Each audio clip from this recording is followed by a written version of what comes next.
என் அன்பு குழந்தையே, உன்னை தேடி உனக்கு ஒரு நல்ல செய்தி கூற வந்தேன். என் தங்கமே, வாழ்க்கையில் அவமானங்களும் நிராகரிப்புகளும் இல்லாமல் போயிருந்தால் வைராக்கியம் என்ற சொல்லுக்கு அர்த்தமில்லாமல் போயிருக்கும் செல்லமே. அம்மா, நீங்கள் சொல்வதை பார்த்தால் நான் அவமானங்களை சந்தித்து கொண்டும் நிராகரிப்புகளை அனுபவித்து கொண்டும் வேதனைகளால் துடித்து கொண்டும் இப்படி கஷ்டப்பட்டு கொண்டே இருக்க வேண்டுமா என்று நினைக்காதே தங்கமே. அத்தனை விஷயங்களிலிருந்தும் உன்னை காப்பாற்ற இன்று நான் இருக்கின்றேன். நிச்சயமாக உன்னுடைய வாழ்க்கை நிலையை மாற்றியமைக்கத்தான் இப்பொழுது உன்னை நோக்கி பேச வந்துள்ளேன். சின்ன சின்ன சந்தோஷம் கிடைக்கிறது என்று எந்த தவறான வழியிலும் நீ சென்று விடக்கூடாது தங்கமே. வாழ்க்கையில் சந்தோஷத்தை அனுபவிப்பதை விட நிம்மதியில் நிலைத்திருப்பதுதான் முக்கியம். எல்லா பிரச்சனைகளுக்கும் உன்னுடைய வாழ்க்கையில் 3 விதமான தீர்வுகள் இருக்கிறது. ஒன்று, உன்னுடைய வாழ்க்கையில் நடக்கும் விஷயங்களை அப்படியே ஏற்றுக்கொள்ள வேண்டும். அப்படி இல்லை என்றால் அந்த சூழ்நிலைகளுக்கு ஏற்ற போல உன்னை நீ மாற்றிக்கொள்ள வேண்டும். அதுவும் இல்லை என்றால் நடப்பது நடக்கத்தான் செய்யும். நம் தலைவிதியை பார்த்து கொண்டால் அம்மா நிச்சயமாக நம் தலைவிதியை நல்லபடியாக மாற்றி அமைப்பாள் என்று எந்தவித கவலையும் பிரச்சனையும் யோசிக்காமல் அதை அப்படியே விட்டுவிட்டு கடந்து போய்கொண்டே இருக்க வேண்டும். இது 3ம் தான் உன்னுடைய பிரச்சனைகளை தீர்த்து நீ நிம்மதியாகவும் சந்தோஷமாகவும் வாழ சிறந்த வழி.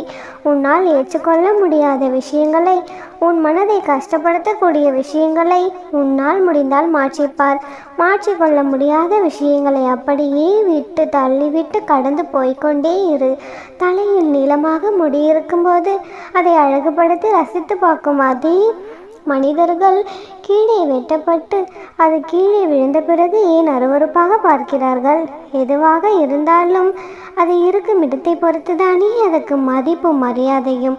அதனால்தான் என் பிள்ளையான நீ எதை கண்டும் கவலைப்படாமல் உன்னுடைய வாழ்க்கையில் முன்னோக்கி செல்வதை மட்டும் உன்னுடைய லட்சியமாக வைத்துக்கொண்டு அதை நோக்கி நீ போய்கொண்டே இருக்க வேண்டும். உன்னுடைய முன்னுரையும் முடிவுரையும், அதாவது நீ எப்படி பிறக்க வேண்டும், எப்படி என்னை நோக்கி வந்து சேர வேண்டும் என்ற அந்த முடிவையும் நான் ஏற்கனவே எழுதிவிட்டேன். வாழ்கின்ற இந்த காலத்தையாவது உனக்கு பிடித்த போல நீ வாழலாம் அல்லவா? எண்ணங்களை அழகாக்கினால் உன்னுடைய அன்பினால் எல்லா விஷயங்களும் அழகாய் மாறும். உன்னுடைய வாழ்க்கையும் அதன் பிறகு நீ நினைத்த மாதிரி எல்லா விஷயங்களையும் நடத்தி கொடுப்பது போலத்தான் இருக்கும். என் தங்கமே, எது நினைத்தும் மறந்தாதே. உன் மீது வந்து விழுகின்ற கல்லும் உன் காதில் வந்து விழுகின்ற சொல்லும் உன்னை காயப்படுத்தினாலும் சரி, நீ கலங்காமல் அதை கடந்து போக கற்றுக்கொண்டாலே உன்னுடைய பொறுமைக்காக நீ நிச்சயமாக ஜெயிப்பாய் தங்கமே. யாராவது உனக்கு தவறு செய்து விட்டாலோ அல்லது உன்னை கஷ்டப்படுத்தி விட்டாலோ உடனே அவர்களை பழிவாக வேண்டும், அவர்கள் முகத்தில் கரி பூச வேண்டும் என்று நினைப்பதை விட அவர்கள் மனதில் கரி பூசும் பொழுது நமது கையும் கரியாகிவிடுமே, அந்த தீங்கினால் நமக்கும் பாவம் வந்து சேருமே என்று நீ யோசித்தாலே போதும். இந்த உலகில் எந்த மனிதனும் யாருக்கும் தீங்கு செய்ய நினைக்க மாட்டார்கள்.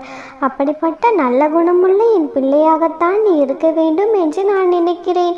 மற்றவர்களுக்கு நீ செய்ததை திருப்பி கொடுக்க வேண்டும் நீ நினைத்தால் அது உனக்கு பாவம்தானே? எவ்வளவு நெருக்கமான உறவாக இருந்தாலும் உன்னை அலட்சியப்படுத்தினால் அவர்களை விட்டு நீ ஒதுங்கி போவதில் தவறில்லை. பெற்றவர்கள் சொல்கிற போதனையை கேட்காமல் கூட இந்த உலகில் நிறைய பேர் இருக்கிறார்கள். ஆனால் அவர்களின் வேதனை தெரியாமல் நீ வளர்ந்தால் பின்னாளில் நீ கஷ்டப்படக்கூடும் என்பதற்காகத்தான் உன்னுடைய அன்னை உன்னை தேடி இதையெல்லாம் உன்னிடம் சொல்லி கொண்டிருக்கிறேன். உனக்கு பிடித்ததை நீ அடிக்கடி நினைத்து பார்க்க பழகிக்கொள். அடிக்கடி நல்லதையே நினைத்து கொண்டிருந்தால் உன் வாழ்க்கையில் நிரந்தரமானதாக மகிழ்ச்சி வந்து சேரும். உனக்கு பிடிக்காததையும் உனக்கு கஷ்டத்தை தரக்கூடிய விஷயங்களையும் முடிந்தளவு மறக்க நீ முயற்சி செய். நீ அதை மறந்தாலே நிச்சயமாக நிம்மதி உன்னுடைய வாழ்க்கையில் நிலைத்திருக்கும். பிடித்த நல்ல விஷயங்களை நினைத்து பார்ப்பதற்கும் பிடிக்காத விஷயங்களை மறந்து கடந்து போவதும் தான் நிம்மதிக்கான முக்கியமான வழியாக இருக்கும். சேமித்த பணம் தானே வறுமையில் பலனளிக்கும். நீ இப்பொழுது சேர்த்து வைக்கும் புண்ணியம்தான் வருங்காலங்களிலும் உனக்கு நிச்சயமாக பயனாக இருக்க போகிறது. நல்லதையே செய். பிரச்சனைகள் இல்லாத மனிதர்கள் இந்த உலகில் யாருமே இல்லை. உனக்கான நல்லதையும் நிச்சயமாக உன் அன்னை நான் உனக்கு செய்து கொடுப்பேன். நல்லதை நினைத்தால் உன் வாழ்க்கையில் இனி எல்லாம் நல்லதாகவே நடக்கும்.